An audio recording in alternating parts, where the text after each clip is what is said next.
Pada pertengahan tahun 2020, heboh kisah miris seorang anak penjual jalangkote. Bocah bernama Rizal tersebut menjadi korban bulian tak bermoral hingga membuat banyak orang bersimpati dan mengutuk aksi tak terpuji pemuda yang membulinya. Pernah dicaci maki hingga dipukuli. Lalu seperti apa kabar terkini Rizal Jalangkote setelah 2 tahun berlalu? Yuk simak videonya. Namun sebelum ke videonya, yuk klik subscribe-nya dan nyalakan notifikasinya. Rizal lahir pada tahun 2008. Ia dibesarkan dari lingkungan keluarga sederhana. Bapak Rizal, Musakir, hanyalah seorang penarik bentor. Sementara sang ibu, Dahlia, bekerja sebagai penjual jalangkote. Karena kondisi keluarga yang tidak memungkinkan, membuat Rizal kecil harus kuat menghadapi kerasnya kehidupan. Tepat di bangku sekolah dasar, anak kedua dari 3 bersaudara ini sudah membantu perekonomian keluarga dengan berjualan jalangkote. Hebatnya, Rizal berjualan atas inisiatif sendiri dan bukan lewat paksaan orang tuanya. Menurut pernyataan ibunya, Rizal yang sehari-harinya berjualan jalangkote biasanya mengantongi Rp10.000 dari hasil kelilingnya. Itu pun harus dibagi 2 dengan ibunya. Rp5.000 ia pergunakan untuk jajan sekolah dan Rp5.000 untuk membelikan popok untuk adiknya yang baru berusia 1 bulan. Jumlah yang bisa dibilang sangat sedikit bagi sebagian orang, namun sangat berarti bagi Rizal dan keluarganya. Hingga pada Mei 2020, Rizal mendapat perundungan. Ia dibuli, dianiaya, dan didorong hingga jatuh ke selokan oleh sekelompok pemuda di Kabupaten Pangkajene dan Kepulauan Sulawesi Selatan. Namun, Rizal adalah anak yang kuat. Setelah dibuli dan dipukuli pemuda tadi, dirinya memilih sabar dan menyembunyikan raut kesedihannya di depan keluarganya. Ia hanya tidak ingin menambah beban dan pikiran orang tua dan saudaranya.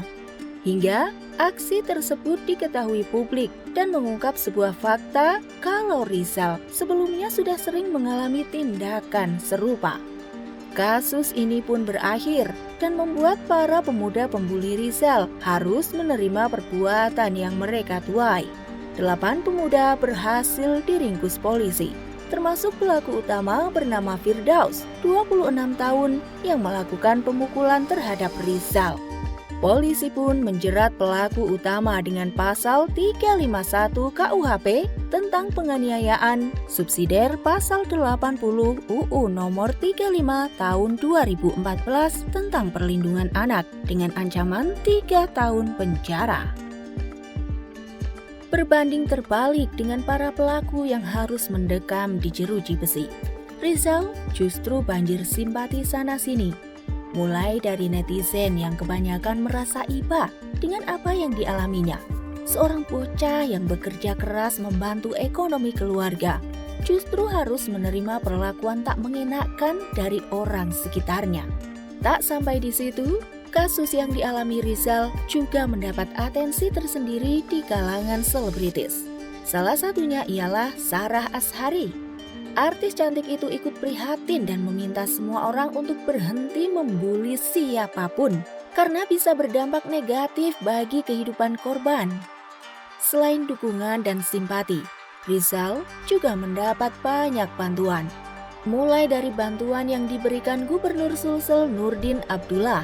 Orang nomor 1 Sulsel itu memberikan beasiswa selama 3 tahun kepada Rizal, di mana setiap bulannya Rizal mendapat Rp500.000 untuk biaya hidup dan sekolahnya. Selain itu, Rizal juga mendapat uluran tangan dari Sekretaris Pribadi Menteri Pertahanan Prabowo Subianto, Rizky Irmansyah. Rizal mendapat bantuan uang tunai hingga beasiswa sampai lulus SMA langsung dari saku pribadi ajudan Prabowo tersebut. Bukan hanya itu saja, Rizal juga banyak mendapat bantuan materi, seperti 1 unit motor, 2 buah smartphone, dan 5 buah sepeda. Setelah 2 tahun berlalu, bocah yang dulu direndahkan dan tak dipedulikan, kini berubah drastis. Rizal sudah berusia 14 tahun dan berada di bangku kelas 2 SMP Ponto-Ponto. Aktivitas kesehariannya sama seperti dulu. Rizal membantu ayahnya berjualan jalangkote di muka sebuah masjid besar di kotanya. Namun bedanya, kini Rizal tampak bahagia dan menikmati kesehariannya tanpa ada bulian yang menghampirinya.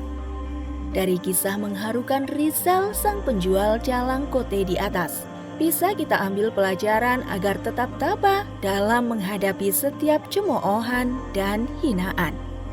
Percayalah, semua jerih payah dan pengorbanan yang dilakukan akan terbayar lunas di waktu mendatang. Kira-kira bagaimana menurut kalian guys? Jangan lupa tulis di kolom komentar and see you next video. Bye-bye.